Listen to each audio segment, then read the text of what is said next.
अनामिका ने कोई रंग अपनी गर्दन पर लगा लिया है। अभिमन्यु उसकी गर्दन पर किस करता हुआ नीचे आया और उसके क्लीवेज पर किस करने लगा। अब अभिमन्यु ने जोर से अनामिका की क्लीवेज पर बाइट किया, जिससे अनामिका की चीख निकली और वह थोड़ा सा ऊपर उठ गई, जिस पर अभिमन्यु ने मुस्कुराते हुए कहा, अभी तो यह शुरुआत है जान, अभी से तड़प उठी। तुम इतनी देर से मुझे तड़पाती रही, अब तुम तड़पोगी, पर मैं अपनी जान का ख्याल रखूंगा कि उसे मेरे लिए तपड़ना ज्यादा ना पड़े। अभिमन्यु की यह कहने पर अनामिका ने जोर से झटका देकर अपने हाथ उसके हाथों से छुड़ाए और अपने हाथों को अभिमन्यु की गर्दन पर रख दिया और उसे मुस्कुरा कर देखने लगी। अनामिका ने कहा, मुझे पहले डर था कि मेरे बीते हुए कल को जानकर आप मुझे छोड़ दोगे, लेकिन अब लगता है मेरी जिंदगी में आप इसलिए आए हो ताकि मैं उन लम्हों को भूल सकूं और आप मुझे सुकून भरा प्यार कर सको। जब आपने मुझसे जबरदस्ती शादी की थी ना, तो सोचा था आपसे डाइवोर्स लेकर दूर हो जाऊंगी, लेकिन अब डर लगता है, डरती हूँ आपसे दूर होने में, तड़पती हूँ आपका प्यार पाने के लिए।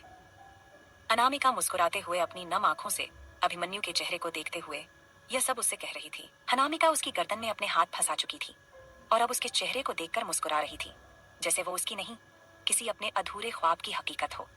अभिमन्यु उसकी आंखों में देख रहा था, वो आंखें जो अब भी थोड़ी नम थीं, लेकिन उनमें शरारत भी थी, मोहब्बत भी और एक अधूरी सी शिकायत भी। कितनी खतरनाक हो ना तुम। अभिमन्यु ने उसकी नाक पर हल्के से उंगली रखी। पहले डराती हो, फिर खुद ही मुझ पर चढ़ बैठती हो, मुझे अपने लिए तड़पाती हो, लेकिन जान जो तड़प तुमने मेरे अंदर जगाया है उसे खत्म भी तुम ही करोगी ना। ये कहते हुए अभिमन्यु अनामिका के ब्रेस्ट के ऊपर अपनी उंगली फेरने लगा था। उसके ऐसा करने से अनामिका ने गहरी सांस ली, फिर बोली, क्योंकि डरती हूँ कि कहीं आप मुझसे दूर ना हो जाओ, और उस डर को मिटाने के लिए आपके करीब आ जाती हूँ, और जो ये आप कर रहे हो ना, इससे मैं पिघलने लगती हूँ। ये कहते हुए अनामिका की आंखें बंद हो गई थीं। अभिमन्यु ने उसका चेहरा अपने हाथों में लिया।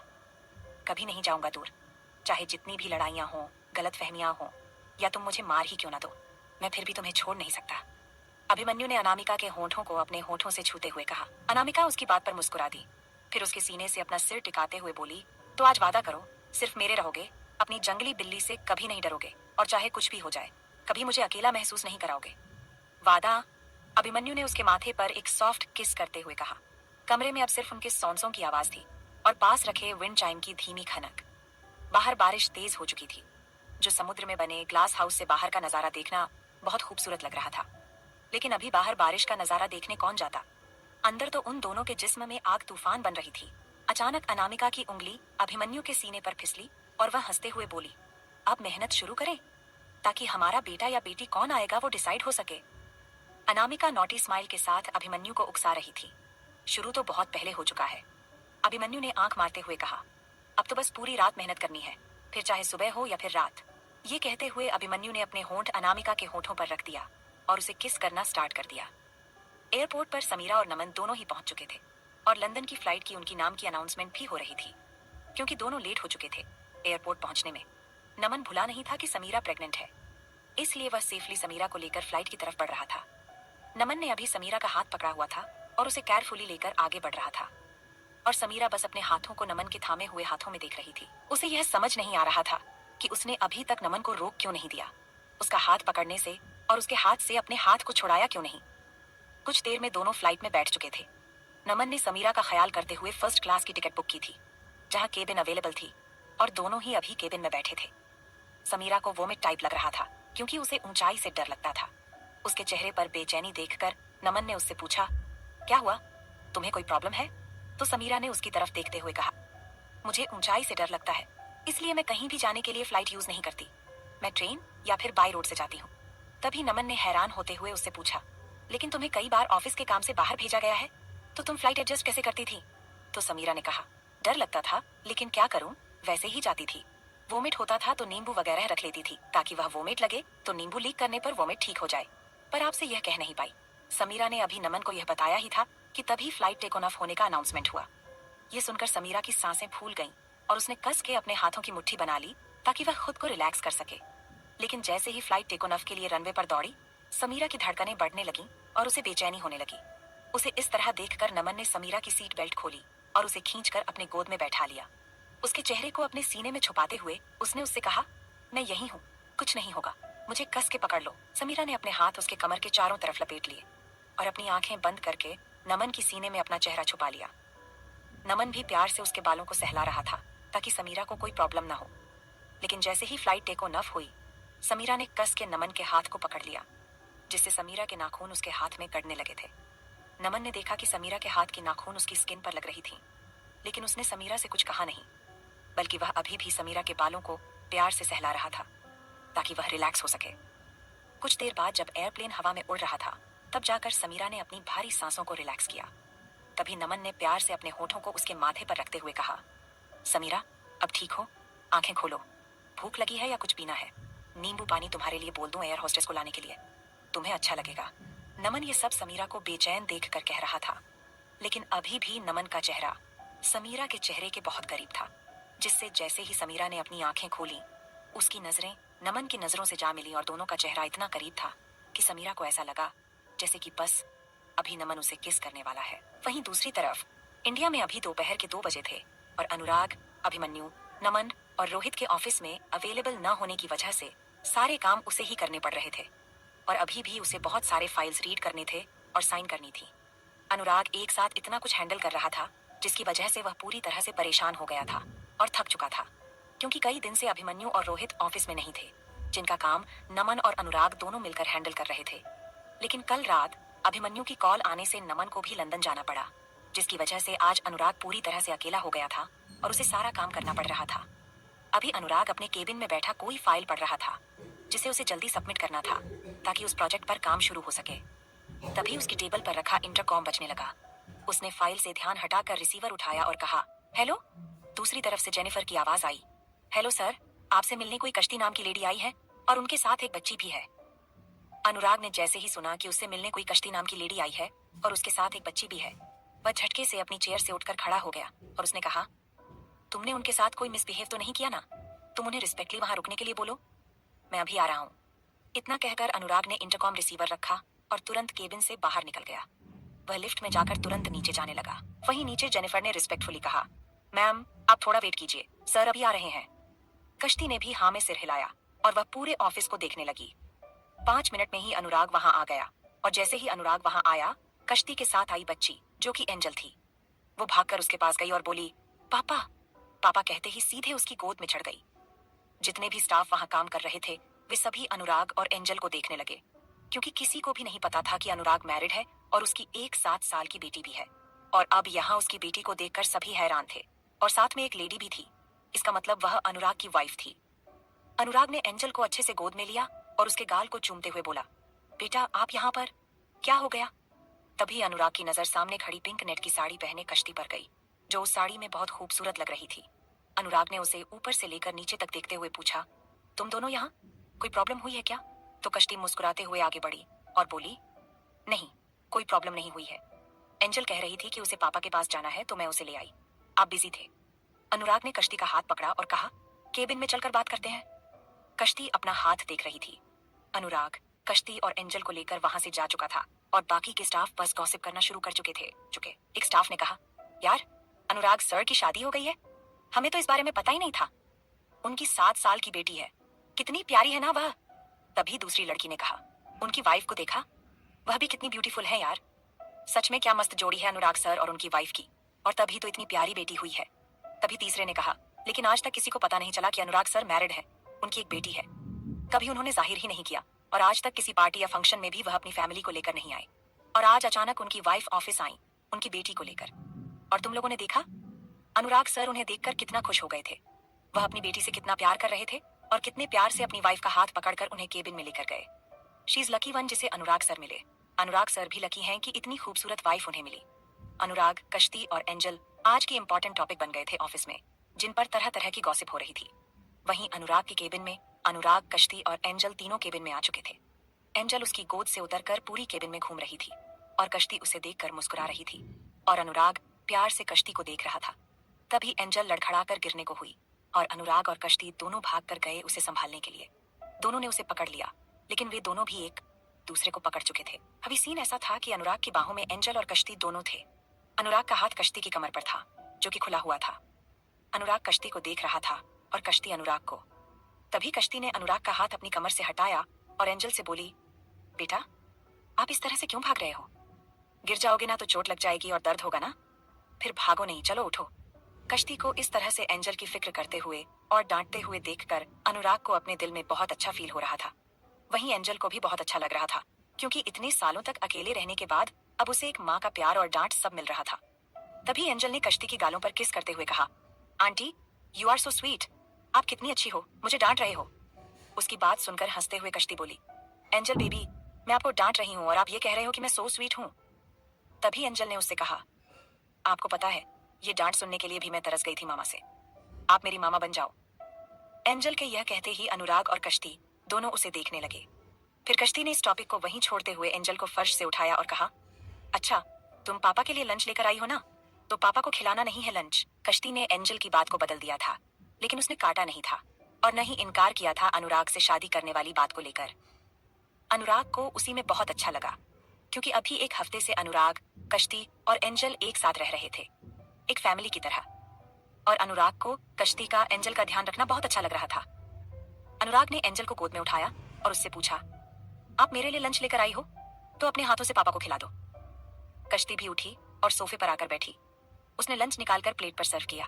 अनुराग जाकर वैसे ही बैठने लगा और जैसे ही उसने खाने की तरफ अपना हाथ बढ़ाया, कश्ती ने उसके हाथ पर मारते हुए कहा, आप काम कर रहे थे ना कब से, पहले हैंड वॉश करिए जाकर। कश्ती के अनुराग के हाथ पर इस तरह मारने से एंजल खिलखिलाकर हंसते हुए बोली, गंदे पापा, हाथ नहीं धोए। क्या कश्ती और अनुराग के बीच बन रहा है कोई खास रिश्ता जो बनेगा अनुराग के जख्मों के लिए मरहम? इससे आगे जानेंगे कि आगे इस कहानी में क्या होगा, लेकिन उसके लिए आप सबको सुननी पड़ेगी मेरी ये कहानी जिसका नाम है हर डेंजरस विलन।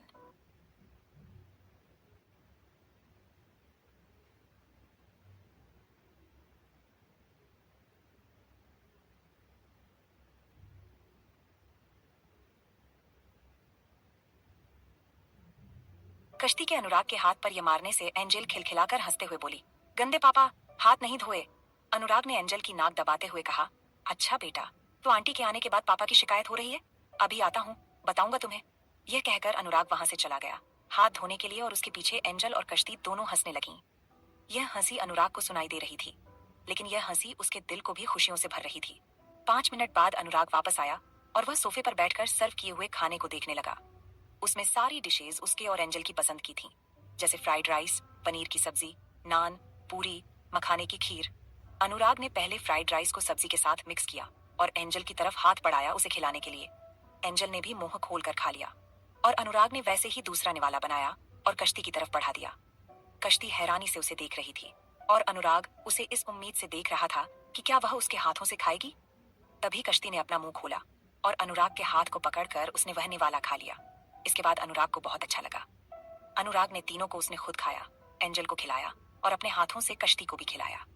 और जब खाना खत्म हो गया तो अनुराग ने एंजल को गोद में बैठाए हुए उससे पूछा, अच्छा, तो ये बताओ माय डियर लिटिल प्रिंसेस, आज पापा के लिए लंच लाने का आइडिया कैसे आया? और ये सब सर्वेंट को बनाने के लिए तुमने कहा? तभी एंजल ने कश्ती की तरफ दिखाते हुए कहा, मेरा आइडिया नहीं था, क्योंकि आप मुझे कहीं जाने कहाँ देते हो। ये तो आंटी का आइडिया था कि आज मेरी और आपकी पसंद का खाना बना है, तो क्यों ना पापा को भी खिलाएं। तो मैं और आंटी आपको खाना खिलाने आ गए। और ये खाना सर्वेंट आंटी ने नहीं, आंटी ने बनाया है। एंजल के ये कहने से अनुराग कश्ती की तरफ देखने लगा, तो कश्ती अपनी नजरों को इधर उधर चुराने लगी। तभी अनुराग ने एंजल से कहा, तब तो आपकी आंटी को रिवॉर्ड मिलना चाहिए इसके लिए। एंजल हंसते हुए बोली, आप क्या रिवॉर्ड दोगे आंटी को? तभी अनुराग ने एंजल की आंखों पर अपने हाथ रखे और अपना चेहरा कश्ती की तरफ आगे बढ़ाकर उसके गुलाबी होठों को अपने होठों से छू लिया। कश्ती बिल्कुल बर्फ जैसी ठंडी हो गई। उसे ऐसा लगा जैसे कि वह हिल भी नहीं पाएगी। उसकी आंखें बड़ी बड़ी हो गईं और वह अनुराग को देखने लगी। अनुराग ने हल्की मुस्कुराहट के साथ एक बार फिर से कश्ती के होठों को अपने होठों से छू लिया, लेकिन यह कुछ पल के लिए था और इस बार कश्ती की आंखें बंद हो गई थीं। अनुराग ने कुछ पल इस मोमेंट को जीकर पीछे हटकर कश्ती से कहा, थैंक यू इस खाने के लिए और मेरा और मेरी बेटी का इतने प्यार से ख्याल रखने के लिए। तुमने ये साड़ी पहनी है, इसका मतलब यही है कि जो मैंने तुमसे कहा था तुम उसके लिए तैयार हो। मैं चाहता हूँ कि तुम सारी जिंदगी मेरा और मेरी बेटी का ऐसे ख्याल रखो, बदले में मैं तुम्हें बेइंतहा प्यार करने का वादा करता हूँ। अनुराग ने अभी भी एंजल की आंखों पर अपने हाथ रखे हुए थे और अनुराग की इस तरह इजहार करने से कश्ती थोड़ा आगे को झुकी और उसने अनुराग के चेहरे के पास अपना चेहरा लाकर उसे देखा। अनुराग को लगा शायद कश्ती उसे किस करने वाली है, तो अनुराग ने अपनी आंखें बंद कर लीं। तभी कश्ती ने उसके गोद में बैठी एंजल को अपने गोद में लेते हुए कहा, मैं अपनी बेटी का ध्यान रख लूंगी, आप अपना देख लो। कश्ती की यह कहने पर अनुराग ने कश्ती और एंजल दोनों को कस के अपनी बाहों में भर लिया। कश्ती को उसके कमर से पकड़कर उठाया और अपने गोद में बैठा लिया। और इस वक्त कश्ती और एंजल दोनों ही अनुराग की गोद में बैठी हुई थीं। फ्लैशबैक। अनुराग अपने केबिन में बैठकर काम कर रहा था जब उसका फोन रिंग करने लगा। सुबह के 10:00 बज रहे थे और अनुराग के फोन पर अननोन नंबर से कॉल आ रहा था। अनुराग ने अननोन नंबर देखकर कॉल रिसीव किया और कहा, हेलो। दूसरी तरफ से एक लड़की की स्वीट वॉइस आई। हेलो, क्या अनुराग कश्यप से बात हो रही है? अनुराग इस आवाज को सुनकर ऐसा महसूस कर रहा था जैसे ये आवाज जानी पहचानी हो। उसने कहा, यस, अनुराग कश्यप से बात हो रही है। अनुराग के इतना कहने पर दूसरी तरफ से लड़की ने कहा, हेलो अनुराग सर, मैं कश्ती बात कर रही हूँ, सेल्स गर्ल। आप 2 दिन पहले एंजल के साथ शॉपिंग करने के लिए आए थे। मैं वही सेल्स गर्ल हूँ जिसने एंजल की कई पिक्स क्लिक की थी और मेरी आपसे फोन पर बात भी हुई थी कि हमें अपने ब्रांड को लेकर एंजल का फोटोशूट करवाना है, जिसके लिए आप हमारे मैनेजर सर से भी मिले थे। आपको याद होगा? अनुराग ने कहा, मुझे याद है, लेकिन कल तो फोटोशूट कैंसिल हो गया था ना। तो दूसरी तरफ से कश्ती ने कहा, हाँ सर, कल हमारे जो ऑनर हैं उन्हें कुछ जरूरी काम आ गया था, इसलिए फोटोशूट कैंसिल हो गया था। लेकिन आज है, आज 2:00 का टाइम है। एंजल का फोटोशूट होगा तो प्लीज आप एंजल को लेकर आ जाएंगे। अनुराग ने कुछ देर सोचा और फिर कहा, ओके, मैं एंजल को लेकर आ जाऊंगा। कश्ती ने अनुराग से सवाल किया, सर, क्या मैं आपका यह नंबर सेव कर सकती हूँ? एक्चुअली कॉल करने के लिए। अनुराग ने फिर कुछ देर सोचने के बाद कहा, ओके, कर सकती हैं आप। कश्ती की आवाज इतनी स्वीट थी कि अनुराग उसे किसी भी चीज के लिए मना नहीं कर पा रहा था।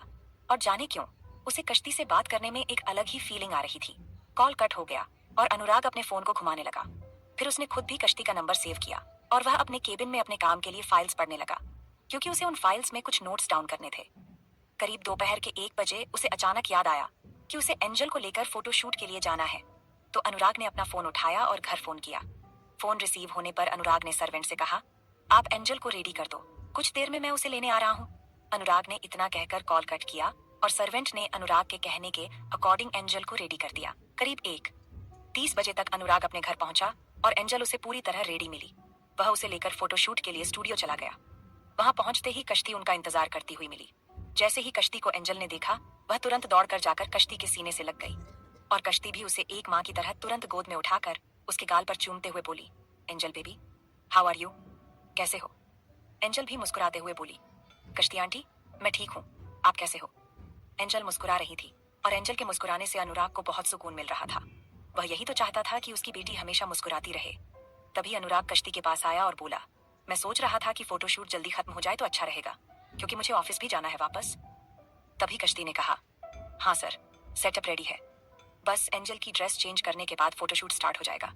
और मिस्टर कश्यप, अगर आप बिजी हैं तो कोई बात नहीं, आप जा सकते हैं, मैं एंजल का ख्याल रख लूंगी और जब फोटोशूट खत्म हो जाएगा तो मैं आपको कॉल कर दूंगी। तभी अनुराग ने कहा, नहीं, इट्स ओके, मैं एंजल के साथ ही रहूंगा, मैं उसे ऐसे नहीं छोड़ सकता। अनुराग के यह कहने पर कश्ती भी मुस्कुरा दी। तभी उन्हें मैनेजर और फोटोग्राफर की आवाज आई, कश्ती बेबी, एंजल को लेकर आओ, फोटोशूट स्टार्ट करना है। कश्ती तुरंत एंजल से बोली, एंजल बेबी, चलो हम लोग रेडी होकर आते हैं। एंजल कश्ती का हाथ पकड़कर अंदर ड्रेसिंग रूम की ओर चली गई। रास्ते में वह कश्ती से अपने बालों के बारे में पूछने लगी, कश्ती आंटी, आज मैं कौन सी ड्रेस पहनूंगी? क्या मेरे बालों में पिंक क्लिप लगेगी, क्योंकि मुझे पिंक क्लिप बहुत अच्छे लगते हैं। एंजल की प्यारी प्यारी बातें सुनकर कश्ती मुस्कुराकर बोली, नहीं बेबी, आज तो तुम प्रिंसेस बनोगी। हम तुम्हारे बालों में एक छोटा सा क्राउन लगाएंगे और तुम्हें पिंक फ्रॉक पहनाएंगे जिसमें तुम बिल्कुल परी लगोगी। एंजल ने खुशी से ताली बजाई, ये मैं परी बनूंगी। अनुराग अभी भी स्टूडियो के दरवाजे के पास खड़ा यह सब देख रहा था। उसकी आंखों में चमक थी और दिल में राहत। उसे देखकर लग रहा था जैसे उसके बॉडी की सारी थकान इसे एक मुस्कुराहट ने मिटा दी हो। कुछ ही देर में ड्रेसिंग रूम का दरवाजा खुला और एंजल बाहर निकली, गुलाबी फ्रॉक में, सिर पर छोटा सा क्राउन और एंजल के चेहरे पर मासूम मुस्कान। पूरी टीम जैसे एंजल को देखकर आंखें झपकाना भी भूल गई थी। कुछ पल के लिए सभी की निगाहें एंजल पर ही टिकी थी। मैनेजर ने फोटोग्राफर की ओर इशारा करते हुए कहा, शुरू करो, ये मोमेंट मिस नहीं होना चाहिए। कश्ती ने धीरे से एंजल को स्टेज पर ले जाकर पोज कराना शुरू किया। हर पोज में कश्ती प्यार से एंजल को समझा रही थी। कभी उसकी ठोड़ी को हल्के से ऊपर करती, कभी आंखों को रोल करती। अनुराग एक कोने में बैठा सब देख रहा था। उसका ध्यान बार बार कश्ती पर भी जा रहा था। जिस तरह से वह एंजल का ख्याल रख रही थी, उसे देखकर वह हैरान भी था और कहीं न कहीं उसके मन में कश्ती के लिए एक सॉफ्ट कॉर्नर बनता जा रहा था। शूट के बीच में एक बार एंजल ने दौड़ते हुए आकर अनुराग को गले लगा लिया और बोली, पापा, मैं थक गई हूँ, थोड़ी देर आराम कर लें। अनुराग ने उसे गोद में उठाते हुए कहा, हाँ मेरी जान, बिल्कुल आराम कर लो। कश्ती उनके पास आई और बोली, सर, हम थोड़ी देर के लिए ब्रेक ले लेते हैं, वैसे भी अब तक के शॉट्स बहुत अच्छे आए हैं। अनुराग ने कहा। थैंक यू मिस कश्ती, सच में आपने एंजल को बहुत कंफर्टेबल फील करवाया। कश्ती ने मुस्कुराते हुए जवाब दिया। वो आपकी बेटी है सर, और अब मेरी भी उससे थोड़ी सी दोस्ती हो गई है। अनुराग उसकी आंखों में देखकर कुछ कहने ही वाला था कि उसी वक्त मैनेजर ने आवाज दी, कश्ती सेट रेडी है, ब्रेक के बाद हम दूसरा लुक शूट करेंगे। कश्ती ने सिर हिलाया और मुस्कुराते हुए मुड़ गई, लेकिन अनुराग की निगाहें अब भी उसी पर टिकी थीं। कुछ देर बाद फोटोशूट फिर से शुरू हुआ। इस बार एंजल ने सफेद फ्रॉक पहनी थी, जिसमें वह सचमुच किसी परी जैसी लग रही थी। उसके चारों ओर सॉफ्ट लाइटिंग थी और गुलाब की पंखुड़ियों से भरा फ्लोर, जैसे किसी ड्रीम वर्ल्ड में एंजल ने अपने कदम रखा हो। कश्ती उसे बार बार समझा रही थी, एंजल बेबी देखो, अब थोड़ा सा मुस्कुराओ, जैसे पापा आपको चॉकलेट देने वाले हों। कश्ती के ये कहने पर एंजल ने मुस्कुराकर कहा, पर पापा तो रोज चॉकलेट देते हैं। एंजल की मासूम मुस्कुराहट देखकर सभी हंस पड़े और फोटोग्राफर ने उसी पल की एक प्यारी तस्वीर कैद कर ली। कुछ देर बाद जब फोटोशूट खत्म हुआ तो कश्ती ने एंजल को गोद में उठा लिया और बोली, बेबी तुमने बहुत अच्छा काम किया, अब चलो आइसक्रीम खाते हैं। एंजल ने मासूमियत से अनुराग की ओर देखा। पापा हम जा सकते हैं? अनुराग ने पहले कश्ती की ओर देखा, फिर अपनी घड़ी की ओर। मुझे एक मीटिंग के लिए निकलना था, लेकिन चलो तुम्हारे लिए टाइम ही टाइम है। तीनों स्टूडियो से बाहर निकले और पास ही के एक कैफे में जाकर बैठ गए। एंजल ने खुश होकर चॉकलेट आइसक्रीम का ऑर्डर दिया और अनुराग कश्ती की तरफ देखने लगा तो कश्ती ने भी चॉकलेट आइसक्रीम ऑर्डर किया, तो उन दोनों के साथ अनुराग ने भी चॉकलेट आइसक्रीम ऑर्डर कर दिया। जब उनका ऑर्डर आया तो तुरंत एंजल आइसक्रीम खाने लगी और अनुराग बस उसे देखता रहा जैसे उसकी पूरी दुनिया वहीं ठहर गई हो। कश्ती ने धीरे से कहा, मिस्टर काश्यप, मैं जानती हूँ कि आप एक बिजी इंसान हैं, लेकिन आपको एंजल के लिए वक्त निकलना चाहिए, वो बहुत प्यारी है। अनुराग ने उसकी आंखों में देखते हुए जवाब दिया, मैं अपनी तरफ से पूरी कोशिश करता हूँ, लेकिन मेरा काम करना भी जरूरी है। लेकिन आपको थैंक यू, आपने एंजल का ख्याल रखा है। अनुराग और कश्ती दोनों एक दूसरे के आंखों में देखने लगे।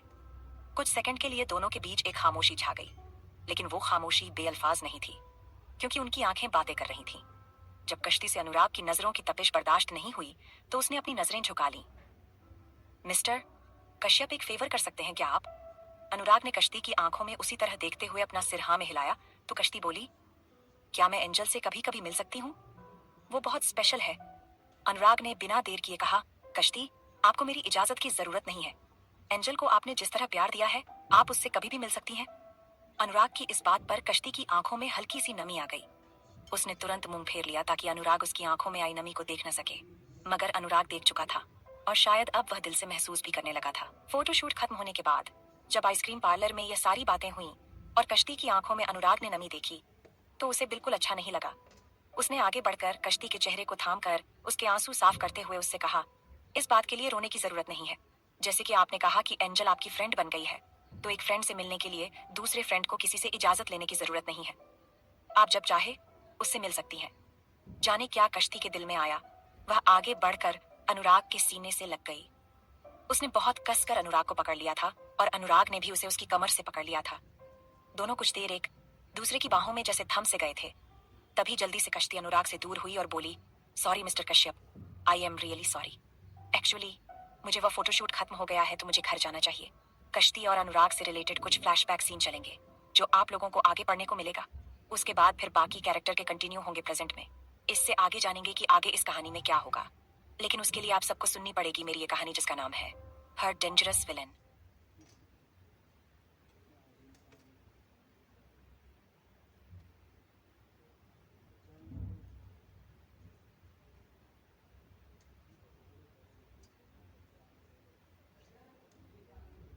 फोटोशूट खत्म होने के बाद जब आइसक्रीम पार्लर में यह सारी बातें हुई और कश्ती की आंखों में अनुराग ने नमी देखी तो उसे बिल्कुल अच्छा नहीं लगा।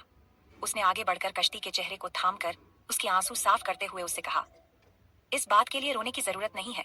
जैसे कि आपने कहा कि एंजल आपकी फ्रेंड बन गई है, तो एक फ्रेंड से मिलने के लिए दूसरे फ्रेंड को किसी से इजाजत लेने की जरूरत नहीं है। आप जब चाहे उससे मिल सकती हैं।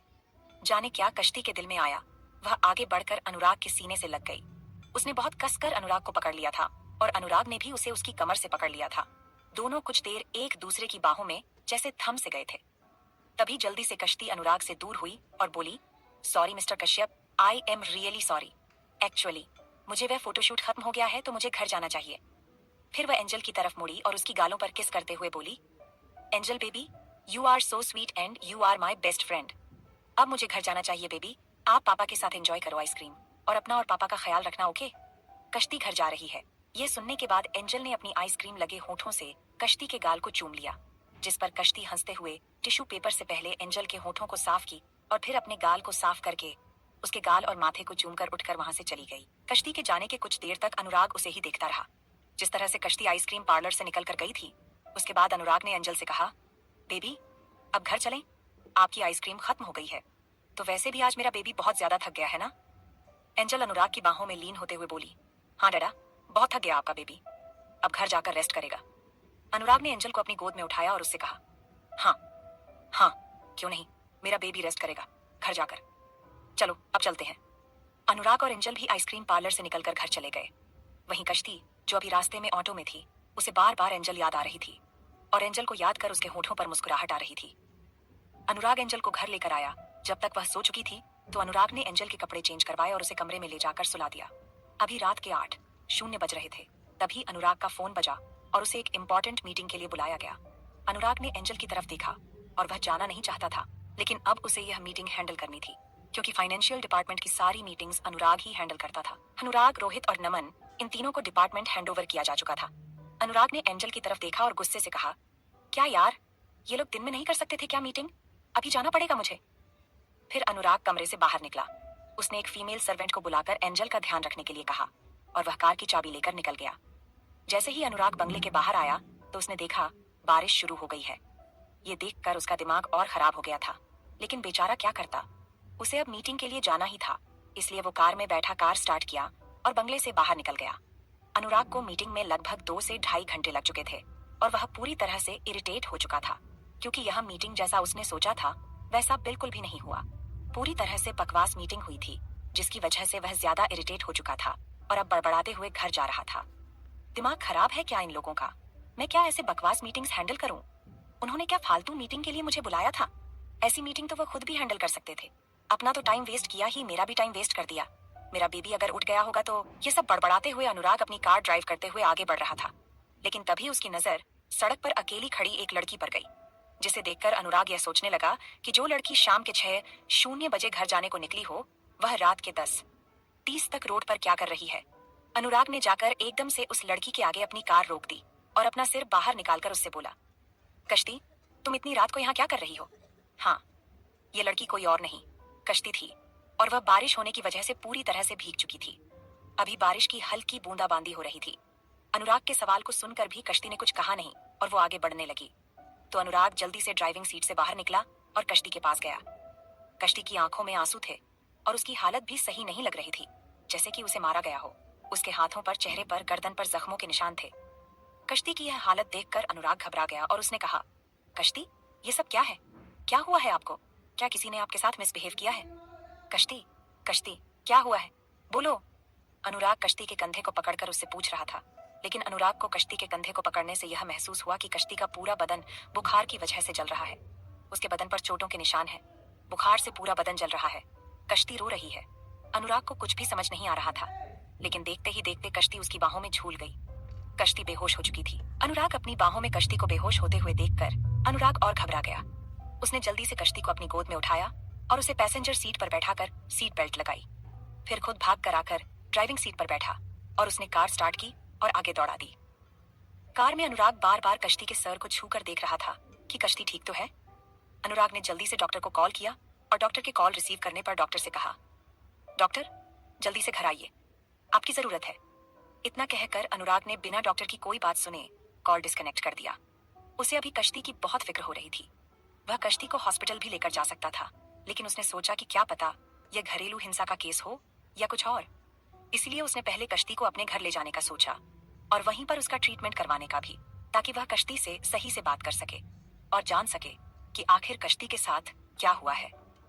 अनुराग ने जैसे ही कार को बंगले के पोर्च में रोका, नौकर दौड़ते हुए बाहर आए, लेकिन वह किसी से कुछ बोले बिना ही जल्दी से कार का दरवाजा खोलकर बाहर निकला और दूसरे तरफ जाकर बेहोश कश्ती को गोद में उठाकर सीधे अपने कमरे की ओर बढ़ गया। उसका चेहरा गुस्से और फिक्र से तमतमाया हुआ था। सुनो, डॉक्टर के आने पर उन्हें तुरंत मेरे कमरे में लेकर आना और फर्स्ट एड बॉक्स लेकर मेरे कमरे में आओ, जल्दी। अनुराग ने तेज आवाज में कहा और बिना रुके अपने कमरे की तरफ चला गया। सारे सर्वेंट बस अनुराग को कश्ती को अपने गोद में उठाए कमरे की तरफ जाते हुए देख रहे थे। कमरे में पहुंचकर उसने बेड पर कश्ती को लिटाया और हल्के से उसके बालों को पीछे किया। उसके चेहरे पर पड़े जख्म अब और भी साफ दिख रहे थे। वो अपने होंठ दबा रहा था ताकि गुस्से में कोई गलती न कर बैठे।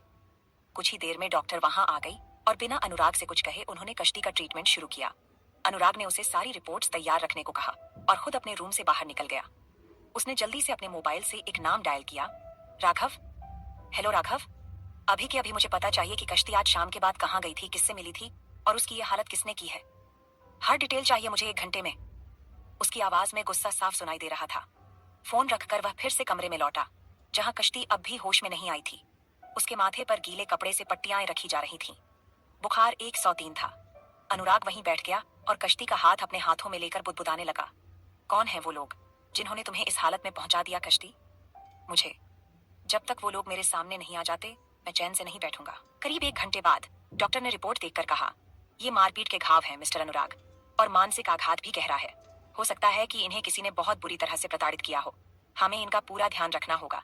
अभी ये बहुत नाजुक स्थिति में है और इनके बॉडी में सिर्फ यही निशान नहीं है, ऐसे बहुत से निशान जो अब हल्के पड़ चुके हैं। अनुराग ने डॉक्टर की बात सुनी और फिर धीमे लहजे में बोला, डॉक्टर जो भी जरूरी हो कीजिए, बस मेरी ये दोस्त ठीक होनी चाहिए। डॉक्टर हाँ में सिर हिलाकर वहां से चली गई। अनुराग अब भी कश्ती के पास बैठा था। उसका चेहरा देखता रहा मानो उसे कश्ती के बॉडी एक एक जख्म देखकर तकलीफ हो रही हो। कश्ती की पलकें धीरे धीरे फड़कीं, फिर उसकी सांसों में हलचल हुई और एक कमजोर सी आवाज उसके होठों से निकली, एंजल। अनुराग ने फौरन उसका चेहरा अपने दोनों हाथों में थाम लिया। हाँ कश्ती, एंजल यही है तुम्हारे पास, तुम अब सेफ हो। अनुराग ने जल्दी से सर्वेंट को आवाज देकर एंजल को लाने के लिए कहा। कश्ती की आंखों से आंसू निकल पड़े और उसके होठों से टूटी फूटी आवाज में निकला, वो फिर से मारेंगे मुझे, मत जाने देना मुझे वहां वापस, प्लीज। अनुराग की आंखों में यह सुनकर जैसे खून उतर आया। उसने गहरी सांस लेते हुए कहा, अब कोई तुम्हें छू भी नहीं पाएगा। मैं हूं ना अनुराग कश्यप, जिसने तुम्हें तकलीफ दी उसे अब खुद दर्द क्या होता है मैं बताऊंगा। अनुराग की बातें सुनकर और उसका इतना सपोर्ट देखकर कश्ती की आंखों से आंसू गिरने लगे। तभी वहां पर अनुराग को ढूंढती हुई एंजल आ गई। एंजल ने जैसे ही कश्ती को अपने घर पर देखा वह भागकर कमरे के दरवाजे तक आ गई। आंटी, आप मेरे घर पर हो? अपनी प्यारी सी आवाज में एंजल ने पूछा। एंजल सामने दरवाजे पर खड़ी थी। उसके होठों पर बड़ी सी मुस्कुराहट थी और वह अनुराग और कश्ती को देख रही थी। तभी कश्ती ने आंसू भरी आंखों से अपने दोनों बाहें फैलाकर एंजल को अपने पास बुलाया। एंजल भी भागकर कश्ती के पास आई और उसके सीने से लग गई और कश्ती उसे अपने सीने से लगाए हुए बेइंतहा रोने लगी। उसके आंसू एंजल के कपड़ों को भिगो रहे थे, वहीं अनुराग के दिल को छलनी कर रहे थे। पता नहीं क्यों उसे कश्ती की आंखों से बहते आंसू बहुत तकलीफ दे रहे थे। अनुराग ने एंजल को कश्ती से अलग किया और उससे पूछा, बेबी आपने कुछ खाया? भूख लगी होगी, आप अभी सोकर उठे हो ना? अभी रात के 12:00 बज रहे थे। तभी एंजल ने कहा, पापा मैं तो आपको ढूंढते हुए आई थी, मुझे भूख लगी है। सभी अनुराग ने प्यार से उसके बालों को एक तरफ करते हुए कहा, ठीक है आप एक काम करो, अपनी कश्ती आंटी के साथ बैठो, मैं आप दोनों के लिए कुछ बनाकर लाता हूँ, ठीक है? और हाँ, अपनी आंटी को ज्यादा परेशान मत करना, उनकी तबीयत खराब है। ओके पापा। एंजल ने इतना कहा तो अनुराग वहां से उठकर दरवाजे की तरफ चला गया। फिर वह दरवाजे पर रुककर मुड़कर कश्ती को देखने लगा। कश्ती ने वापस से एंजल को अपने सीने से लगा लिया था। अनुराग यह देखकर नीचे डाइनिंग हॉल की तरफ से किचन में चला गया था। उसने कुछ वेजिटेबल सूप्स बनाए और चीज सैंडविच बनाकर कुछ देर में वह लेकर कमरे में आया। उसने एंजल को सैंडविच दिया और कश्ती के आगे सूप का बाउल करते हुए कहा, ये सूप पी लो, गरम गरम, तुम्हारे लिए अच्छा रहेगा, और ये मेडिसिन भी लेनी है। कश्ती उसे देख रही थी, लेकिन मेडिसिन देखकर उसका सड़ा सा मुंह बन गया। तभी अनुराग ने कश्ती का बना हुआ मुंह देखकर कहा, हेलो मिस कश्ती, मैं कोई तुम्हारा सर्वेंट नहीं हूं कि तुम्हारे लिए यहाँ पर यह मेडिसिन और सूप लेकर खड़ा रहूं। मेडिसिन खाने के बाद तुम अगर मुंह बनाओ तो पता चलता है कि हाँ मेडिसिन कड़वी है तो तुम मुंह बना रही हो, लेकिन मेडिसिन खाने से पहले कौन मुंह बनाता है? चलो जल्दी से सूप खत्म करो और यह मेडिसिन लो। कश्ती बस अनुराग का मुंह देख रही थी, जो उसे डांट तो रहा है लेकिन उसकी भलाई के लिए। और एंजल अनुराग की कश्ती को डांटते देख खिलखिलाकर हंसने लगी और उसने कहा, कश्ती आंटी, डैड ऐसे ही हैं, ये मुझे भी ऐसे ही डांटते हैं जब मुझे फीवर हो जाता है। जल्दी से सूप पी लो और मेडिसिन ले लो, नहीं तो पापा ना ऐसे ही आपके सिर पर खड़े रहेंगे। एंजल की यह बात सुनकर कश्ती मुस्कुरा उठी और उसने अनुराग की तरफ देखा तो अनुराग ने अपनी आंखों से ही कश्ती को सूप का बाउल लेने का इशारा किया। कश्ती चुपचाप सूप का बाउल लेकर फूंक मारकर पीने लगी। अनुराग उन दोनों को देख रहा था। तभी अनुराग ने अपनी भीगी हुई कोट उतारकर साइड के सोफे के कॉर्नर पर रख दी और वह अपने कपबोर्ड से कपड़े लेकर वॉशरूम में चला गया। कुछ देर में जब अनुराग वॉशरूम से कपड़े चेंज करके बाहर आया तो उसने देखा कि एंजल कश्ती की गोद में सिर रखकर लेटी हुई है और कश्ती उसके बालों को सहला रही है। अनुराग उन दोनों के पास आया और एंजल से बोला, तुम्हें नींद आ रही है बच्चे? तो चलो हम दोनों अपने कमरे में चलते हैं। एक्चुअली अनुराग के कपड़े और उसका जरूरी सामान तो उसके कमरे में रहते थे, लेकिन वह खुद एंजल के कमरे में रहता था।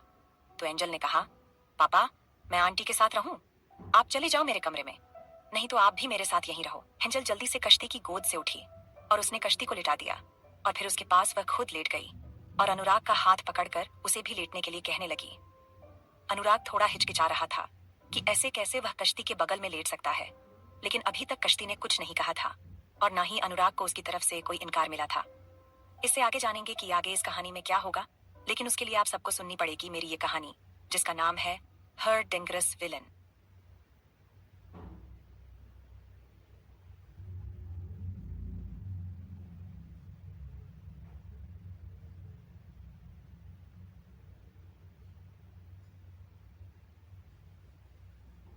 अनुराग थोड़ा हिचकिचा रहा था कि ऐसे कैसे वह कश्ती के बगल में लेट सकता है, लेकिन अभी तक कश्ती ने कुछ नहीं कहा था और ना ही अनुराग को उसकी तरफ से कोई इनकार मिला था।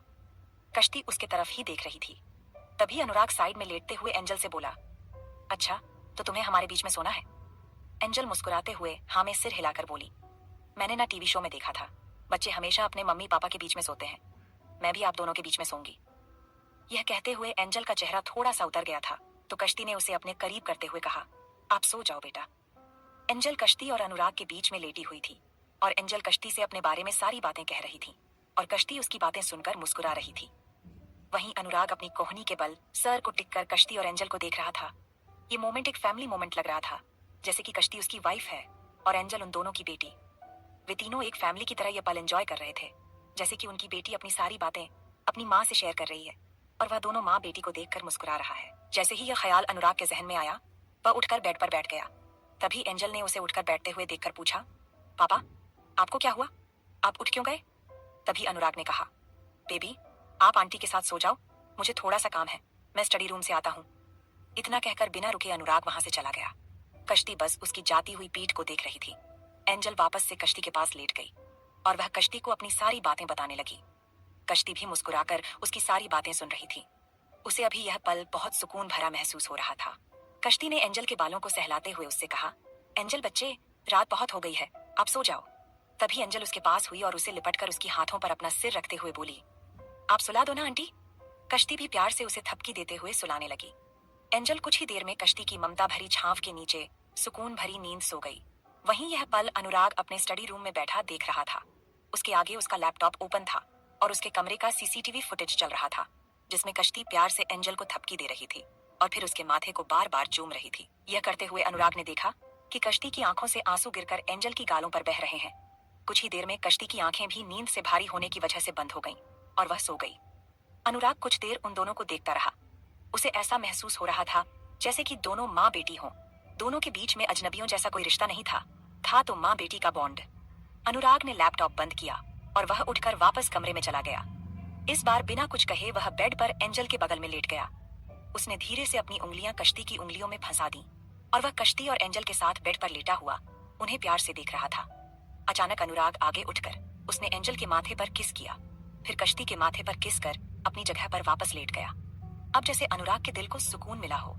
ये रात अनुराग की आंखों में ढल रही थी, क्योंकि अनुराग अभी तक सोया नहीं था और इसी तरह सुबह के 3:00 बज चुके थे, लेकिन उसकी आंखों से नींद कोसों दूर थी।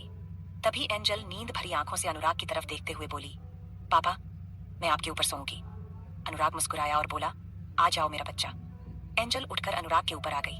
एंजल का इतना करना था कि कश्ती करवट लेकर अनुराग के करीब आकर अपना सिर उसके सीने पर रख चुकी थी और उसने एंजल के ऊपर अपना हाथ रख दिया था। अभी का नजारा यह था कि कश्ती का सिर अनुराग के सीने पर था और एंजल अनुराग के ऊपर सो रही थी। अनुराग की दिल की धड़कनें बिल्कुल बढ़ चुकी थीं। उसे उसके दिल की धड़कनें बाहर तक सुनाई दे रही थीं और कश्ती उसकी बाहों में सिमटी सो रही थी।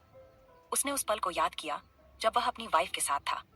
उसने लव मैरिज की थी अपनी वाइफ से, लेकिन क्या उनका रिश्ता चल नहीं पाया, क्योंकि उसकी वाइफ को अपनी पर्सनालिटी चाहिए थी, अपना फिगर चाहिए था। उनकी बेटी से उसे कोई लगाव नहीं था और यहाँ उसकी बेटी एक अनजान लड़की से अपना गहरा रिश्ता बना रही थी। अनुराग के हाथ अनायास ही कश्ती के सिर पर चले गए और वह उसके बालों को सहलाने लगा। एक छोटी सी मुस्कुराहट उसके गाल पर बना रहे डिंपल को और भी खूबसूरत बना रही थी। अब धीरे धीरे अनुराग की आंखें भी नींद से भारी होने लगीं। और वह भी कश्ती और एंजल दोनों को अपनी बाहों में भरकर नींद की आगोश में चला गया। सुबह के करीब 9 बजे के वक्त जब अनुराग की आंखें खुली तो उसके सामने खूबसूरत चेहरा था जो कि बालों की छांव तले छुपा हुआ था। अनुराग ने देखा तो एंजल उसके ऊपर नहीं थी, एंजल अब कश्ती के पास थी। अनुराग मुस्कुराया और उसने कश्ती के चेहरे से उसके बालों को अपनी एक उंगली से साइड किया। कश्ती का रात का मुरझाया हुआ चेहरा अभी खिले हुए गुलाब की तरह लग रहा था। अनुराग उसे कुछ देर तक यूं ही देखता रहा। फिर जैसे ही उसने उठना चाहा, उसकी शर्ट के बटन पर कश्ती के बाल फंस गए और अनुराग के इस तरह उठने से कश्ती की भी दर्द से आंखें खुल गईं। उसने अपने बालों को पकड़ लिया था, लेकिन अनुराग की शर्ट के बटन में कश्ती के बाल उलझ गए थे। कश्ती ने अनुराग से कहा, मिस्टर कश्यप, मेरे बाल दर्द हो रहा है। अनुराग ने जल्दी से कश्ती से कहा, 1 मिनट, मैं छुड़ाता हूँ। मुझे समझ नहीं आया ये कैसे फंस गया। अनुराग ने छुड़ाना चाहा, लेकिन उससे नहीं हो रहा था। तभी कश्ती ने अपने हाथ आगे बढ़ाकर अपने बालों को उसके बटन से छुड़ाने की कोशिश की। जैसे ही उसने टच किया, कश्ती और अनुराग एक दूसरे को देखने लगे। अनुराग बस कश्ती की आंखों में देख रहा था और कश्ती उसकी आंखों में डूब रही थी। तभी कश्ती ने अपनी नजरें फेरते हुए अनुराग से कहा, आप निकाल दो, मुझसे नहीं हो रहा। अनुराग ने धीरे धीरे एक एक बाल अपने बटन से हटाने शुरू किए। कुछ देर में कश्ती के बाल अनुराग के बटन से हट गए तो अनुराग ने कहा, हो गया। अनुराग झट से बेड से उठ गया और वह वॉशरूम में चला गया। कश्ती अनुराग को देख रही थी और उसने अपने ही मन में कहा, आप बहुत अच्छे हैं मिस्टर कश्यप। बिना मेरे बारे में कुछ भी जाने आपने मुझे अपने घर में पनाह दे दी। वह औरत कैसी होगी जिसे आपने चाहा था और जिसकी निशानी आपकी जान है। कश्ती ने अपने बगल में देखा तो एंजल सुकून भरी नींद सो रही थी। तभी कश्ती ने प्यार से उसके बालों को चूमते हुए उससे कहा, बेटा, सुबह हो गई, उठ जाओ। एंजल ने धीरे धीरे अपनी आंखें खोली और अपनी बाहों को कश्ती के गले में लपेटते हुए बोली, मामा, गोदी में लो ना। एंजल के मुंह से मामा सुनकर न जाने कश्ती को क्या हुआ। उसने तुरंत एंजल को अपनी गोद में लिया और उसके माथे को चूमने लगी। यह नजारा अनुराग कमरे के दरवाजे पर खड़ा देख रहा था। उसे समझ नहीं आ रहा था कि एक अनजान लड़की उसके घर में उसके दिल में दस्तक क्यों दे रही है। अनुराग आगे बढ़ा और उसने एंजल से कहा, एंजल बेबी, चलो मैं आपको नहला देता हूँ। लेकिन एंजल झट से कश्ती की गोद में दुबकते हुए बोली, नहीं, मुझे मामा ही नहलाएंगी। एंजल के मुंह से बार बार कश्ती के लिए मामा सुनने पर अनुराग ने उससे कहा, Angel, she is not your mama, she is your aunt. यह सुनकर एंजल का मुंह बन गया, लेकिन उसने अनुराग से कुछ कहा नहीं। तो कश्ती ने कहा, एंजल का कमरा बता दीजिए, मैं उसे नहला देती हूँ। अनुराग ने कश्ती से एंजल को लेते हुए कहा, नहीं, कोई बात नहीं कश्ती, आप जाकर फ्रेश हो जाइए, चेंज कर लीजिए। नीचे आपके लिए ब्रेकफास्ट रेडी है, मैं एंजल को हैंडल कर लूंगा। यह कहकर अनुराग ने एंजल को लिया और कमरे से बाहर चला गया। कश्ती अनुराग को देखते हुए बेड से उठी और बाथरूम में चली गई। बाथरूम में जाकर वह फ्रेश हुई और थोड़ी देर में नहाकर बाथरोब पहनकर बाहर निकली। उसके पास पहनने के लिए कोई कपड़े नहीं थे। तभी अनुराग कमरे में अंदर आया और कश्ती को सिर्फ एक बाथरोब में देखा जो बस उसके घुटनों तक आ रही थी। अनुराग झटके से पीछे मुड़ा और कहा, आपने अभी तक चेंज नहीं किया? तभी कश्ती ने कहा, मेरे पास कपड़े नहीं है। अनुराग ने कहा, वह कपबोर्ड है, उसमें मेरे कपड़े हैं, आप देख लीजिए, फिर आपके लिए मैं कपड़े मंगवा देता हूँ। इतना कहकर अनुराग कमरे से निकलकर चला गया। वहीं कश्ती के होठों पर कड़वाहट भरी मुस्कुराहट आ गई कि ऐसा भी कोई शख्स है जो औरतों की इतनी इज्जत करता है, क्योंकि उसने तो जिस शख्स के साथ अपने 8 साल बिताए थे वह मर्द के नाम पर धब्बा था, जो औरतों की इज्जत करना नहीं जानता था, उन पर हाथ उठाना, उन्हें मारना जानता था, गाली देना जानता था और उन्हें अपनी भूख मिटाने का सामान समझता था। कश्ती के होठों पर कड़वाहट भरी मुस्कान थी। वह आगे बढ़ी, उसने जाकर कपबोर्ड खोला तो उसमें अनुराग के बहुत सारे कपड़े रखे हुए थे, जिसे देखकर किसी को भी ऐसा लगता कि इनमें से ज्यादातर कपड़े तो अनुराग ने ट्राई तक नहीं किए होंगे। उसने एक ट्राउजर और लॉन्ग टी शर्ट निकाली और पहनकर कमरे के बाहर आ गई। नीचे हॉल में अनुराग की गोद में बैठी एंजल अपना मिल्क शेक पी रही थी और बार बार होठों पर लगे निशान से अनुराग के गाल को चूम रही थी।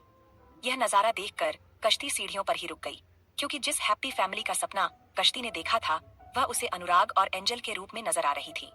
कश्ती को सीढ़ियों पर खड़े देखकर अनुराग ने कहा, वहां अगर खड़े रहेंगी तो कोई आपके लिए नाश्ता वहां लेकर नहीं जाएगा। यहाँ आइए, चेयर पर बैठिए और नाश्ता कीजिए। कश्ती मुस्कुराते हुए उनके पास आई और बैठ गई। एंजल भी कश्ती को देखकर मुस्कुराने लगी। अभी सुबह के 9:00 बजे थे। तभी डोरबेल बजी। सर्वेंट ने जाकर डोर खोला तो एंजल की ट्यूशन टीचर थीं। अनुराग ने एंजल को अपनी गोद से उतारते हुए कहा, अब जाकर अपनी स्टडी करो और जो भी सीखोगी वह मुझे सुनाओगी सारी। ये ट्यूशन टीचर एक ओल्ड लेडी थी। उन्हें देखकर अनुराग ने उन्हें ग्रीट किया तो उन्होंने भी मुस्कुराकर अनुराग को ग्रीट किया और वे हॉल से लगे कमरे की तरफ चली गईं। एंजल भी भागकर अपने कमरे में गई और अपना बैकपैक लेकर उस कमरे में चली गई। कश्ती ने अनुराग को देखकर पूछा, एंजल की उम्र तो स्कूल जाने की हो गई है, फिर आप उसे घर पर ट्यूशन क्यों पढ़ा रहे हो? तभी अनुराग ने कहा, स्कूल जाती थी एंजल, लेकिन स्कूल में पेरेंट टीचर मीटिंग हैंडल नहीं कर पाता था मैं। और उसकी मदर नहीं है, जिसकी वजह से कई बच्चे उसे परेशान करने लगे थे कि उसकी मामा नहीं है। और इस वजह से एंजल ने एक दिन मुझसे कहा कि वह स्कूल नहीं जाएगी। मैंने उसे बहुत समझाया, लेकिन उसने साफ मना कर दिया कि वह अब स्कूल नहीं जाएगी। इसीलिए मैंने ट्यूशन टीचर घर में ही उसके लिए अवेलेबल करा दी। उसकी पढ़ाई जरूरी है, उसका स्कूल जाना नहीं। यह कहकर अनुराग अपना कॉफी का SIP लेने लगा। कश्ती भी धीरे धीरे करके अपना ब्रेकफास्ट करने लगी।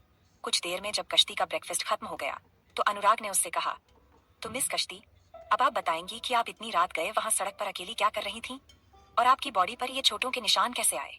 जैसे ही अनुराग ने ये सवाल किया, कश्ती के होंठ थरथराने लगे। अनुराग ने ये नोटिस किया। वह कश्ती के फेशियल एक्सप्रेशन और बॉडी एक्सप्रेशन को ऑब्जर्व कर रहा था। कश्ती ने अनुराग से पूछा, क्या ये सब जानना जरूरी है? तो अनुराग ने कहा, बिल्कुल जानना जरूरी है, क्योंकि आपसे मेरी बेटी जुड़ रही है और मैं नहीं चाहता कि मेरी बेटी को आगे जाकर कोई प्रॉब्लम हो। कश्ती ने अपना सर नीचे झुकाया और हाँ में सिर हिलाते हुए कहा, 8 साल पहले मेरी लव मैरिज हुई थी। अमित बहुत अच्छे थे और हम दोनों ने 2 साल के रिलेशन के बाद अपनी फैमिली को बताया तो उन्होंने भी रजामंदी दे दी और हमारी शादी हो गई। मुझे 1 साल में ही उनकी असलियत पता चल गई कि उन्होंने मुझसे कोई प्यार नहीं किया था, सिर्फ प्यार का नाटक किया था। क्योंकि मैं एक पावरफुल फैमिली से बिलोंग करती थी तो वह बस मेरे पापा के पैसों पर नजर रखता था। धीरे धीरे मेरे पापा का बिजनेस लॉस में जाने लगा और वह पूरी तरह से खत्म हो गया। जैसे उनका बिजनेस खत्म हुआ वैसे ही अमित का रवैया भी बदल गया। मैं प्रेग्नेंट थी और मैंने एक प्यारी सी बच्ची को जन्म दिया था। मैंने बेहोश होने से पहले अपनी बच्ची को देखा था। वह रो रही थी, बहुत खूबसूरत थी। ये कहते हुए कश्ती की आंखों से आंसू टपकने लगे। उसने अपनी आंखें पोंछीं और फिर आगे कहा, लेकिन होश में आने के बाद जब मैंने अपनी बच्ची के बारे में पूछा तो डॉक्टर और अमित ने मुझसे कहा कि मेरी बच्ची मरी हुई पैदा हुई थी। अनुराग जी, आप ही बताइए, जिस बच्ची को मैंने रोते हुए देखा था वह बच्ची मरी हुई कैसे हो सकती है? मेरी बच्ची के मरने की बात ने मुझे अंदर तक तोड़ दिया और सब कुछ मुझ पर डाल दिया गया। सबने मुझ पर इल्जाम लगाया कि मैंने अपनी बच्ची का ध्यान नहीं रखा, इसलिए वह मर गई। उसके बाद से अमित मुझसे कटे कटे रहने लगे। छोटी छोटी बातों पर लड़ाई झगड़ा मारना पीटना सब होने लगा। मैं उनसे प्यार करती थी इसलिए साथ रहती थी। वक्त बीतते हुए प्यार कहाँ मर गया पता ही नहीं चला। सिर्फ रह गई तो आदत और बर्दाश्त करने की हद। आज भी मुझे मेरी उस बच्ची की याद आती है। उसके बाद मैं फिर प्रेग्नेंट नहीं हो सकी क्योंकि डॉक्टर ने कहा कि मैं अब मां नहीं बन पाऊंगी। क्या सच में कश्ती की बच्ची मर गई थी या इसके पीछे भी कोई राज है? और क्या कश्ती के दिल में एक बार फिर से अनुराग प्यार के फूल खिला पाएगा? इससे आगे जानेंगे कि आगे इस कहानी में क्या, इससे आगे जानेंगे कि आगे इस कहानी में क्या होगा। लेकिन उसके लिए आप सबको सुननी पड़ेगी मेरी ये कहानी, जिसका नाम है हर डेंजरस विलन।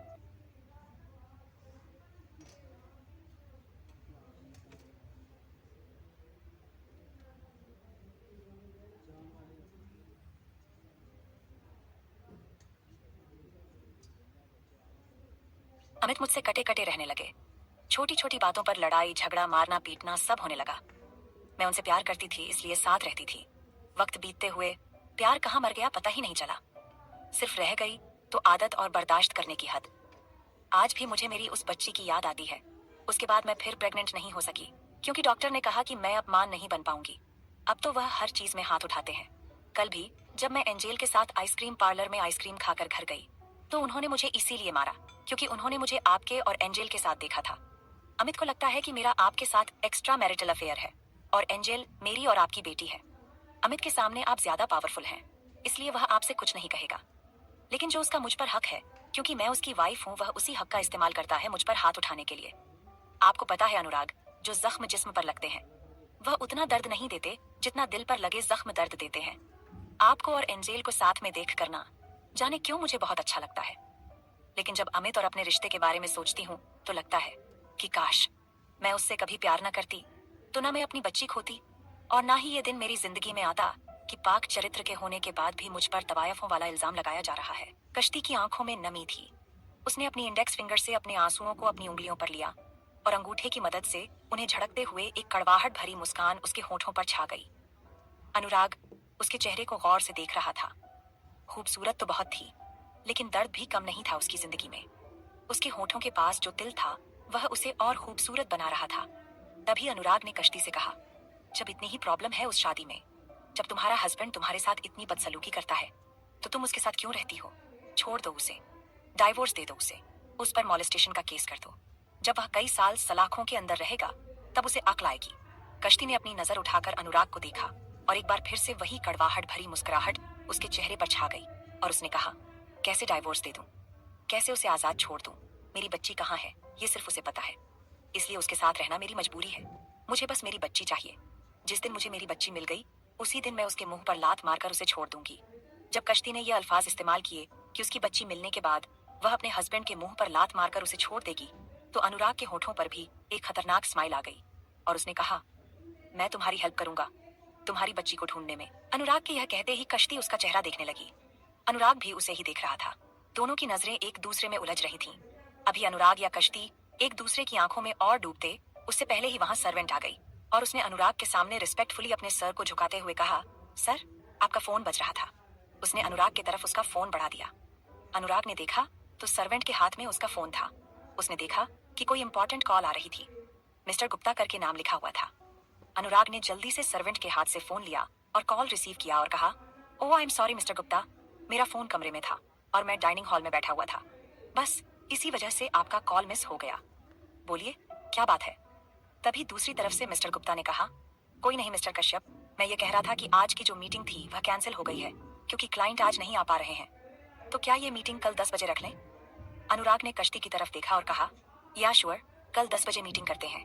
इतना कहकर अनुराग ने कॉल डिस्कनेक्ट कर दिया। सभी वहां एंजेल भागती हुई आई और अनुराग की गोद में चढ़ती हुई बोली, पापा, मैंने सब कुछ टीचर को सुना दिया।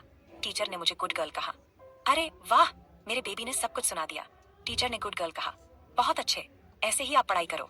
तभी उसकी टीचर भी वहां आई और अनुराग से बोली, मिस्टर कश्यप, एंजेल बहुत अच्छा कर रही है, वह बहुत जल्दी समझ भी जाती है, आप चाहें तो इसे जल्दी ही स्कूल में भी डाल सकते हैं। टीचर के यह कहने पर अनुराग ने बस हामी में सिर हिला दिया। टीचर वहां से चली गई तो एंजेल ने कहा, पापा, आज आप ऑफिस नहीं गए। तभी अनुराग ने उसे कहा, वो क्या है ना माया एंजेल, मैं ये सोच रहा था कि क्यों ना आज मैं अपनी एंजेल को बाहर घुमाने ले जाऊं, वाटर पार्क, एडवेंचर पार्क। जैसे ही एंजेल ने अनुराग की बातें सुनी, वह अनुराग की गोद से नीचे कूद गई और ताली बजाते हुए उछलते हुए बोली, यस, हम वाटर पार्क जाएंगे, मैं खूब सारा मस्ती करूंगी, खूब सारा मस्ती करूंगी। बोलते हुए वह पूरे घर में दौड़ने लगी। वह पूरे घर में दौड़ते हुए जाकर कश्ती के पास रुकी और उसकी दोनों हाथ पकड़कर उसे खड़ा करते हुए बोली, आंटी, आप भी चलो ना हमारे साथ, बहुत मजा आएगा। मैं पापा के साथ पहले भी गई हूँ, मैं और पापा बहुत एंजॉय करते हैं वाटर पार्क में। एंजेल इतनी खुश नजर आ रही थी कि कश्ती ने उसे मना नहीं किया और उसने कहा, हाँ, मैं चलूंगी। कश्ती के हामी भरते ही अनुराग की नजरें उस पर ठहर गईं और वहीं कश्ती और एंजेल दोनों एक दूसरे के साथ मुस्कुराकर खेलने लगी। तभी अनुराग ने कहा, ठीक है दोनों लेडीज, अगर वाटर पार्क जाना है और एंजॉय करना है तो जल्दी से रेडी हो जाओ, क्योंकि जितना लेट करेंगे उतनी कम मस्ती होगी आप दोनों की। अनुराग की यह कहने पर कश्ती ने कहा, बट मेरे कपड़े तो। अनुराग ने अपने कमरे की तरफ जाते हुए आंख मारते हुए कहा, मेरी शर्ट और जीन्स पहन लो ना, वो काफी है, बाकी रिटर्न के टाइम पर हम शॉपिंग करने चले जाएंगे। यह कहकर अनुराग वहां से चला गया। पहले तो अनुराग के इस हरकत पर कश्ती आवक रह गई। उसे समझ ही नहीं आया कि वो रिएक्ट कैसे करे, लेकिन वो एंजेल के लिए खुश हो रही थी। कश्ती और एंजेल दोनों खुशी से अपने अपने कमरे में जाने लगी ताकि वह रेडी हो सके। कश्ती ने अपने चेहरे पर हल्की मुस्कान के साथ एंजेल की नन्ही उंगलियां थाम ली और अपने कमरे की ओर बढ़ गई। कमरे में आते ही उसने दरवाजा बंद किया और आईने के सामने खड़ी हो गई। उसके होठों पर मुस्कान थी, लेकिन दिल में अजीब सी बेचैनी। उसने खुद से धीमे से कहा, शायद सालों बाद कहीं जाने का मन हुआ है, शायद ये मासूम बच्ची ही मेरी टूटी हुई दुनिया की एक खामोश मरहम बन रही है। उसने अलमारी खोली जहां अनुराग और एंजेल के एक्सपेंसिव कपड़े रखे हुए थे। उनमें से एक सफेद शर्ट और नीली जीन्स निकाली जिसे अनुराग ने पहनने को कहा था। फिर उसने उसी से मैचिंग एंजेल के लिए फ्रॉक निकाले और उसे रेडी करके उसे नीचे भेज दिया। फिर उसे जब वो जीन्स और शर्ट पहनकर जब उसने आईने में खुद को देखा तो उसे वो अजनबी सी लगी। इतनी सादगी में भी कुछ खास था, एक अलग सी आजादी की महक थी। उधर अनुराग एंजेल के कमरे में जाकर तैयार हो रहा था, लेकिन उसके दिमाग में सिर्फ एक ही बात घूम रही थी, कश्ती की आंखों में छुपा वो दर्द और उसकी बेटी के लिए उसकी तड़प। वो जानता था कि वो ये तड़प कई सालों से सह रही थी। नीचे हॉल में एंजेल सबसे पहले रेडी होकर तैयार खड़ी थी, एक नीले रंग की फ्रॉक में, बालों में 2 चोटियां और चेहरे पर वही मासूम खुशी। वह दौड़ती हुई कश्ती के पास गई जो अब सीढ़ियों से नीचे उतर रही थी। कश्ती को देखकर एंजेल ने चहकते हुए कहा, आंटी, आप तो बहुत सुंदर लग रही हैं, मेरे जैसी। कश्ती उसकी बात पर हंसते हुए बोली, तो फिर चलें मेरी ट्विन। एंजेल ने झट से उसका हाथ पकड़ लिया और दोनों नीचे आ गईं, जहां अनुराग कार की चाबी अपनी उंगली में घुमा रहा था। जैसे ही उसकी नजर कश्ती पर पड़ी, वो कुछ पल के लिए ठहर गया। सादगी में लिपटी ये लड़की जाने क्यों उसे दीवाना कर रही थी। चले? कश्ती ने धीमे से पूछा। चलो, आज की सारी परेशानियों को पीछे छोड़कर सिर्फ मस्ती करेंगे, अनुराग ने कहा और तीनों कार में बैठ गए। रास्ते भर एंजल का चहकना और अनुराग की मुस्कान कश्ती के लिए एक नया एहसास था। पहली बार उसे कुछ पल ऐसा लगा जैसे वो किसी परिवार का हिस्सा है, एक ऐसा परिवार जिसमें उसे बिना किसी शर्त के अपनाया गया है। वाटर पार्क पहुंचते ही एंजल दौड़ते हुए अंदर चली गई और पीछे से कश्ती और अनुराग उसके पीछे भागे। पानी की फुहारों में जैसे बीते वक्त के सारे गम बहते चले गए। एंजल की हंसी, कश्ती की खुलती मुस्कान और अनुराग की आंखों में बसती हुई कश्ती की खिलखिलाती हंसी, सब कुछ किसी नए रिश्ते की शुरुआत जैसा था। तेज धूप के बावजूद वाटर पार्क में पानी की फुहारें जैसे हर चेहरे पर खुशी बिखेर रही थीं। बच्चों की चहकती हंसी, पानी की चमचमाती लहरें और हर तरफ मस्ती का शोर था। एंजल सबसे पहले दौड़ती हुई पानी की स्लाइड की तरफ भागी और पीछे मुड़कर चिल्लाई, पापा, आंटी, जल्दी आओ ना। अनुराग और कश्ती मुस्कुराते हुए उसके पीछे चल दिए। कश्ती की चाल में हल्की झिझक थी, शायद सालों बाद किसी अनजान खुशी को महसूस कर रही थी। तभी एंजेल ने अपने हाथों में पानी लेकर कश्ती की तरफ फेंका। पानी की बूंदें जब उसके चेहरे से टकराईं, तो वह हल्के से चौंकी, लेकिन अगले ही पल एंजेल ने उसकी कलाई पकड़कर उसे खींच लिया। चलो ना आंटी, डर क्यों रही हो? ये बहुत मजेदार है। अनुराग ने पानी में छलांग लगाई और जोर से एंजेल और कश्ती की तरफ छींटें उड़ाईं। कुछ बूंदें सीधा कश्ती के चेहरे पर जा गिरीं। वह चौंककर बोली, अनुराग, और हंस पड़ी। कश्ती के मुंह से अपना नाम सुनकर अनुराग को अपना नाम बहुत प्यारा लगा। ये तो बस शुरुआत है कश्ती, अनुराग ने शरारती मुस्कान के साथ कहा और फिर दोनों हाथों से पानी उछालकर कश्ती और एंजेल दोनों पर फेंकने लगा। एंजेल खिलखिलाती हुई पानी में उछलने लगी। पापा ने हमला कर दिया, आंटी, अब हम बदला लेंगे। कश्ती ने पहली बार किसी के साथ यूं मस्ती की थी। वह बच्ची बन गई, बेपरवाह हंसती हुई। उसने पानी अपने हाथों में लेकर अनुराग की तरफ उछाल दिया। अनुराग ने आंखें बंद कर लीं और बोला, ओह, मुझे तो हर तरफ से घेरा जा रहा है। एंजेल ने अपनी पूरी ताकत से अनुराग की पीठ पर एक छोटी सी बाल्टी पानी उंडेल दी। ये लो, हमारी टीम की पावर। तीनों इतने हंस रहे थे कि आसपास के लोग भी उन्हें देखकर मुस्कुरा रहे थे। एक बार के लिए जैसे जिंदगी की सारी तकलीफें, सारे दर्द पानी में बह गए थे। अनुराग ने हंसते हुए एंजेल को गोद में उठाया और उसे गोल घुमाया। पानी की बूंदें हर तरफ उड़ती रहीं और एंजेल खुशी से चिल्लाई, ये तो बेस्ट डे है पापा। कश्ती उस पल को देख रही थी। उसकी आंखों में हल्की नमी थी, लेकिन चेहरा मुस्कुरा रहा था, जैसे ये खुशी उधार की नहीं कि मिली हो उसे। जैसे आज का दिन सिर्फ किसी वाटर पार्क का नहीं, बल्कि उसकी जिंदगी की सबसे खूबसूरत दिन हो।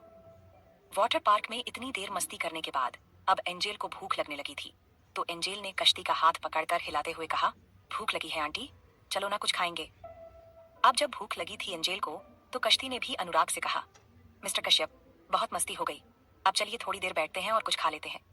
एंजेल को भी भूख लगी है और आपको भी लगी होगी, चलिए ना। इतना कहकर कश्ती ने एंजेल का हाथ पकड़ा और उसे अपने साथ लेकर चली गई। उसने जमीन पर ही चादर बिछाई और उसमें खाने का सारा सामान रखा और दोनों एंजेल और कश्ती बैठकर बर्गर खाने लगी। अनुराग उन दोनों को देख रहा था। फिर अनुराग भी वहां आया और कश्ती और एंजेल के बीच में बैठ गया और उसने कश्ती जो बर्गर खा रही थी वह छीन कर खाने लगा। अब कश्ती अनुराग को घूर कर देखते हुए बोली, मिस्टर कश्यप, अगर आपको भूख लगी थी तो आप दूसरा बर्गर ले सकते थे ना, आप मेरा झूठा क्यों खा रहे हैं? अनुराग के मुंह में अभी बर्गर भरा था और उसने वैसे ही कहा, झूठा खाने से प्यार बढ़ता है। अनुराग ने यह कश्ती के जस्ट सवाल के ऊपर जस्ट आंसर दिया था और कश्ती बस उसके आंसर को सुनकर उसका चेहरा देख रही थी। वहीं जब अनुराग को एहसास हुआ कि उसने क्या कहा है, तो वह एकदम से चुप हो गया और एंजेल के हाथ से बर्गर लेकर खाने लगा। कश्ती अभी कुछ कहती कि तभी एक आदमी जिसने अपने हाथ में एक मोटा सा एल्बम पकड़ रखा था और अपने गले में कैमरा टांग रखा था, वह उनके पास आया और अनुराग से बोला, एक्सक्यूज मी सर, आपकी फैमिली बहुत क्यूट है और हम ऐसे ही क्यूट फैमिलीज की फोटो क्लिक कर रहे हैं जो अपनी फैमिली के साथ बाहर घूमने आए हैं, एंजॉय कर रहे हैं। तो क्या आप कुछ पोज देना चाहेंगे? हम आपको वो फोटोज निकाल कर भी देंगे और आप ये देख सकते हैं हमारे एल्बम में इतने सारे कपल्स और फैमिलीज ने अपने क्यूट मोमेंट्स हमारे साथ शेयर किए हैं। वह आदमी ये कहते हुए एल्बम खोलकर अनुराग और कश्ती के सामने कर देता है। उन्होंने देखा तो सच में बहुत सारी फैमिलीज थीं जो अपनी मोमेंट को उनके साथ शेयर किए थे। कश्ती अनुराग की तरफ देखने लगी तो अनुराग ने कहा, हाँ बिल्कुल, क्यों नहीं, और इससे अच्छी बात क्या होगी कि आप इस मोमेंट को कैप्चर करेंगे। तभी उस आदमी ने कहा, तो आप मैम पास आ जाइए और अपनी बेटी को अपनी गोद में ले लीजिए। अनुराग कश्ती के पास आ गया और उसने एंजेल को कश्ती की गोद में दे दिया और खुद कश्ती के सिर को अपने कंधे पर रखकर उसने स्माइल किया। कश्ती अनुराग के छूने से एकदम सिहर सी गई थी। उसने भी हल्की सी स्माइल की और फोटो क्लिक हो गया। यह मोमेंट अनुराग को बहुत अच्छा लग रहा था। क्या आज के दिन बनेगा कश्ती और अनुराग के बीच कोई रिश्ता या आएगा नया तूफान? इससे आगे जानेंगे कि आगे इस कहानी में क्या होगा, लेकिन उसके लिए आप सबको सुननी पड़ेगी मेरी ये कहानी, जिसका नाम है हर डेंजरस विलन।